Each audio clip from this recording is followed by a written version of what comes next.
बोलो भोले बाबा की जय। बोलो भोले बाबा की जय।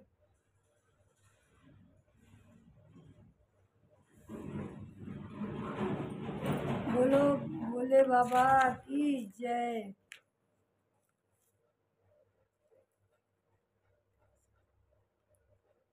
प्रातः स्मरापि भवभीरहरं सुरेशं गंगाधरं वृषवाहनम् अंबिके केशवम् खड्वाग्रहं शूलवरदायनं भयहस्तमीशं संसाररोग्यं हरवां दन्दुतीयं प्रार्थनां गिरीशं गिरिजाधरेयं सर्वज्ञ त्रिपुरकारं नमामि देवं विश्वेश्वरं विराज विश्वेशमन्नमाम्यहं वेदांत पुरुषं महात्म। बोलो शंकर भगवान की जय। तो आज सुनाते हैं शिव पुराण का महत्व। तो सभी लोग सुनिए और सभी को कैसा लगे तो कमेंट करके ज़रूर से ज़रूर बताइए।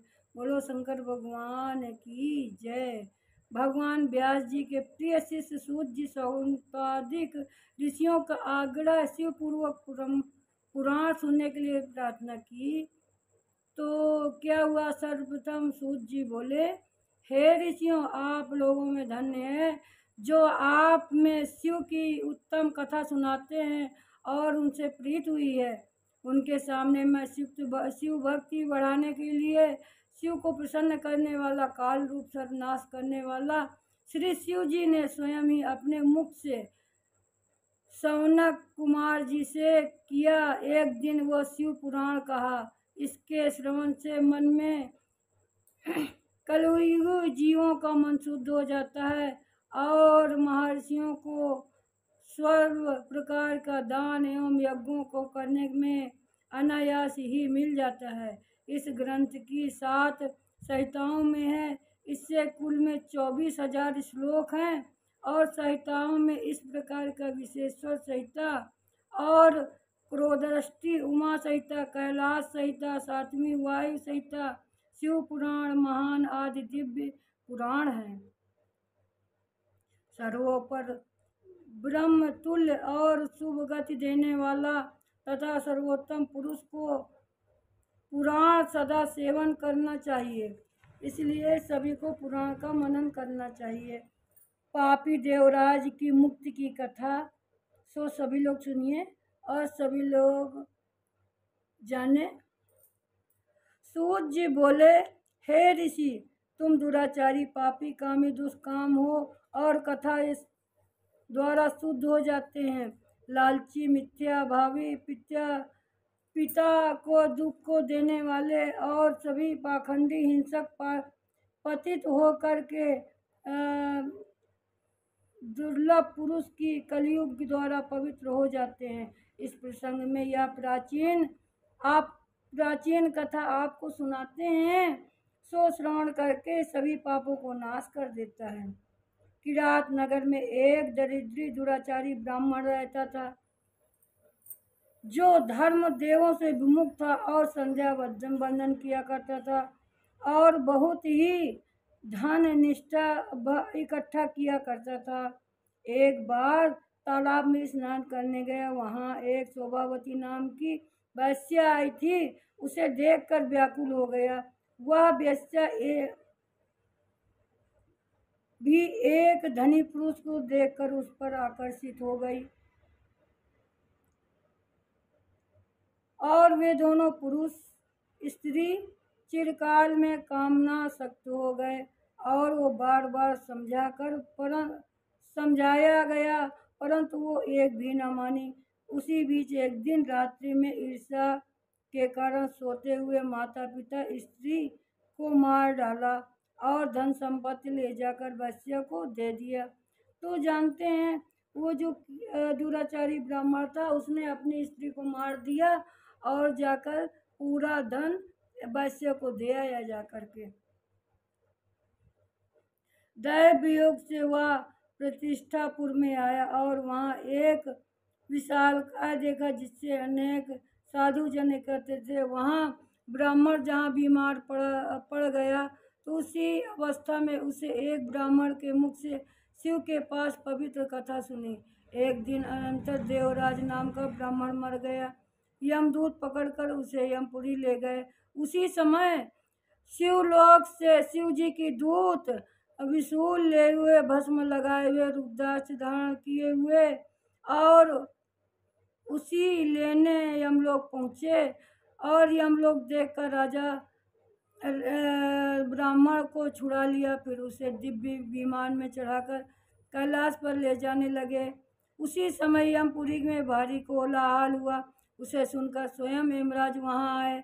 साक्षात शिव के समान 4 दूतों को देखकर यथाविधि पूजा की और धर्मराज कुछ ज्ञान जान गए। दूतों को ब्राह्मण को लेकर वहाँ दया के सागर शिव को अर्पित कर दिया। हे मुनि, इस समय यह कथा परम पावनी, जिसके कारण मात्र महाव्यापी ब्राह्मण भी मुक्त हो गया। अतः शिव पुराण की कथा विधि पूर्वक सुनने से सब बहुत ही फल की प्राप्त होती है। चंचुला की कथा है। तो आप चंचुला की कथा भी सुनिए। समुद्र तट पर एक स्थिति अर्गत अभ्यस्कल नाम का एक निवासी स्त्री सहित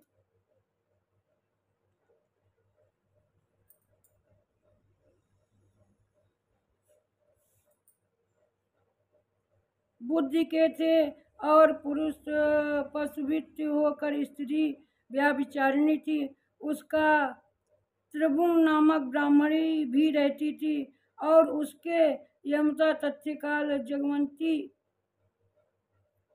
रूपवती भार्या होते हुए भी सुंदरी वैश्या को अपना रखा था। वैश्य आसक्त वह ब्राह्मण भी अपनी पत्नी को धीरे धीरे विमुख होता गया।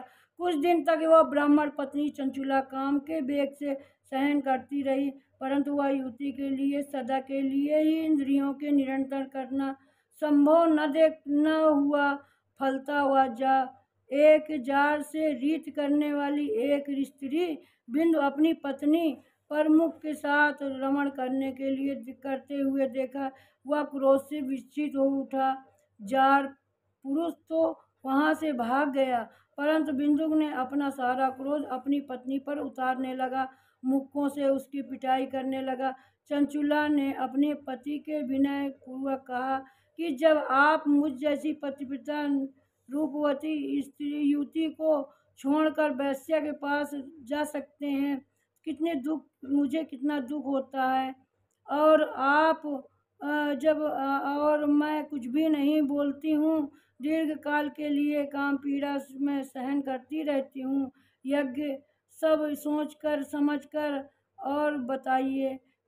पत्नी के वचनों को सुनकर दुर्बुद्धि विद्युम्न बोला, प्रिय, तुम्हारा विशेषण सत्य है। मैं निर्भय होकर जार पुरुषों के साथ विहार करो, परंतु उन्हें रीत सुख देकर खदले मन से धन कमाओ और धन दोनों का बहुत ही लाभ होगा। चंचुला के पति की आज्ञा स्वीकार कर लिया और फौरन ही दोनों कुकर्मी हो गए। उसी समय जुम्बक की एक मृत्यु हो गई और नरक लोक कर अनेक दुख भोग कर वह पिशाच योनि को उत्पन्न हुआ। चंचुला का यौवन पर पुरुष का संग करते करते बीत गया। एक बार अचानक भ्रमण करते हुए गोकर्ण क्षेत्र में आई। वहाँ मंदिर में एक पंडित जी को कथा बाँचते हुए देखा। वहाँ बैठकर दत्तचित्त होकर वह कथा सुनने लगी। उसी समय कथा जार पुरुषों ने आकर स्त्रियों को दुष्ट परिणाम नरक भोग कर व्याभजनक बात ज्यों ही सुनी त्यों ही वह कांप उठी और कथा की प्राप्ति के लिए वो दोनों चले जाने के लिए वह कथा वाचक ब्राह्मण के चरणों में गिरकर बिलखने लगी। ब्राह्मण को पूरा जानने की चंचुला अपनी सारी करनी कह सुनाई। रो रो कर ब्राह्मण से उद्धार का उपाय पूछने लगी। ब्राह्मण ने कहा, जिस शिव पुराण की कथा को सुनकर तुमने चित्त विवेक होकर जागृत हुआ है, उसी समय पुराण को सुनने से तुम्हारा मोक्ष हो सकता है। इस प्रकार निर्मल दर्पण और सही दिखता है। इस प्रकार शिव पुराण सुनने से अंबिका सहित भगवान शिव साक्षात्कार हो जाते हैं और शिव जी की कथा का वर्णन करते हैं। शहीद विकास भक्ति प्राप्त होती है। शंकर जी इसी की कृपा से मुक्ति पा लेती है। अतः वह ब्राह्मणी स्त्री कल्याण कर एकमात्र उपाय शिव जी पुराण की कथा है। और यह सुनकर वचन आभार होकर प्रकट कर चंचुला शिव कथा सुनने लगी और चंचुला द्वारा बताई गई विधि के अनुसार वह जटा बलच होकर धारण करके स्त्री पर भस्म लगाया और पूरे शरीर में भस्म लगाकर उस स्त्री ने पूरे शरीर पर भस्म लगाकर और जितेंद्रिय होकर श्रद्धापूर्वक भक्तिपूर्वक वह विद्य पुराण का श्रवण करने लगे। इस प्रकार शिव पुराण का ध्यान मग्न होकर चंचुला शरीर को त्याग दिया। वह शिवपुरी पहुंचकर भगवान शंकर के साक्षात दर्शन किए और उनकी श्रद्धा भक्ति को देखते हुए पार्वती नित्य के लिए अपना स्वामित्व प्रदान किया। सो आज के लिए इतना ही। सभी लोग लाइक करें, सब्सक्राइब करें और सभी लोग कमेंट करके बताएं आज का पहला अध्याय कैसा रहा। सो सभी को ओम नमः शिवाय, ओम नमः शिवाय, ओम नमः शिवाय, ओम नमः शिवाय।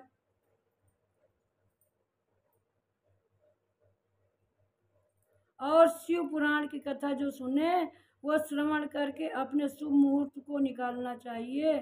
अपने नगर में मित्रों को बांधुओं सहित सभी लोगों को कथा सुननी चाहिए। शिव तीर्थ अथवा घर में कथा सारी व्यवस्था करनी चाहिए। कथा स्थल में भूमि संशोधन कराकर चित्रों को सुसज्जित करना चाहिए।